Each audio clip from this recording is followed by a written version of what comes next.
On Friday, the United States vetoed a UN Security Council resolution calling for a ceasefire in Gaza. Israeli airstrikes continued to pound Gaza throughout the weekend, and Israel's national security advisor said yesterday it can no longer accept Hezbollah on its northern border. Does Israel plan to expand its war? I want to bring in Amir Tibon in Israel. He is diplomatic correspondent for the Israeli newspaper Haaretz. He was also the resident of a kibbutz that was attacked on October 7th.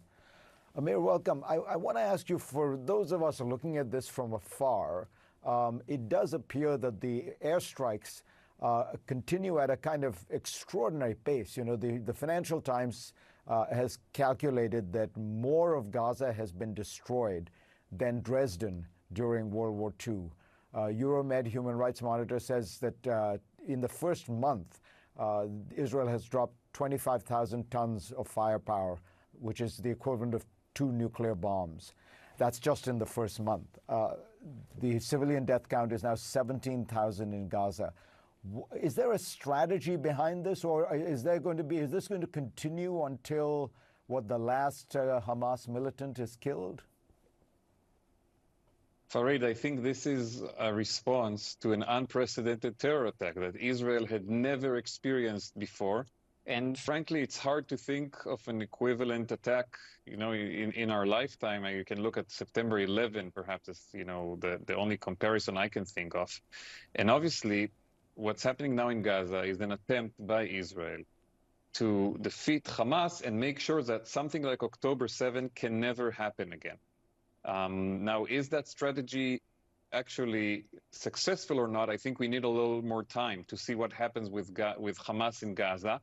We are seeing that in the northern part of Gaza, where Israel put most of the effort so far, Hamas is losing many of its capabilities, and we're seeing it to, you know, the great advance of the IDF over there, and we're even pictured in the last 48 hours of fighters who are putting down their arms from Hamas.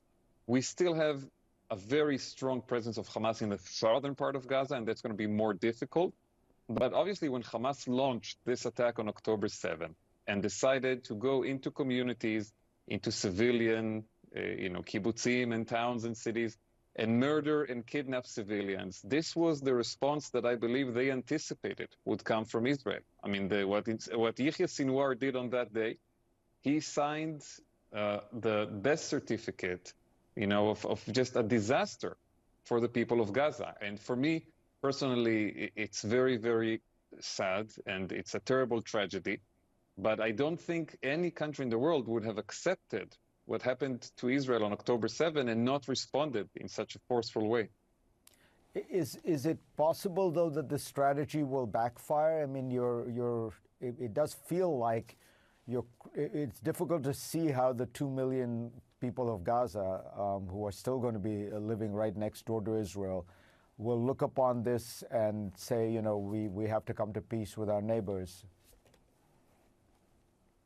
Honestly, Farid, I think in the long run, I personally still think that we have to find a formula for us, Israelis and the Palestinians, to live in peace and share this land.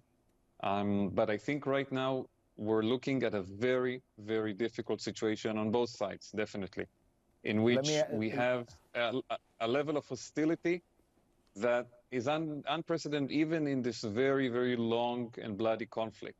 And I think right now Israel's focus is on security. Yeah. So let me ask you about the north before I lose you, because I do want to ask you, what do you make of that statement by the National Security Advisor?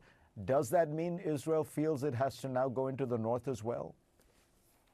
Farid, let's separate a statement by, you know, a Netanyahu appointee who said 2 years ago that Hamas will not attack Israel for 15 years. Okay, this is what this guy, our national security advisor, said just 2 years ago, that Hamas has been deterred by Netanyahu and will not attack for 15 years. I don't put any weight into his statements. But on the issue itself, it's important to understand there are now tens of thousands of Israelis who have left their homes in northern Israel on the border with Lebanon, and they will not go back home as long as Hezbollah is on the border. That's just a fact of life. And if Hezbollah does not withdraw from the border area, either by the course of some diplomatic action or military action, then these people will not go back home. And no country can accept the reality in which tens of thousands of people are uprooted like that from their homes and cannot go back. I hope there can be a diplomatic solution to it. And I think there is a great responsibility here for the Biden administration and for other countries that have relationships with Lebanon. France, I know, is involved in trying to help to solve this diplomatically. But if it's not solved via diplomatic means, I'm afraid Israel may not have a choice, because accepting this reality that these people cannot go back to sleep in their homes knowing Hezbollah is on the other side, that is unacceptable. Amir, thank you. Always insightful to hear from you. Thank you.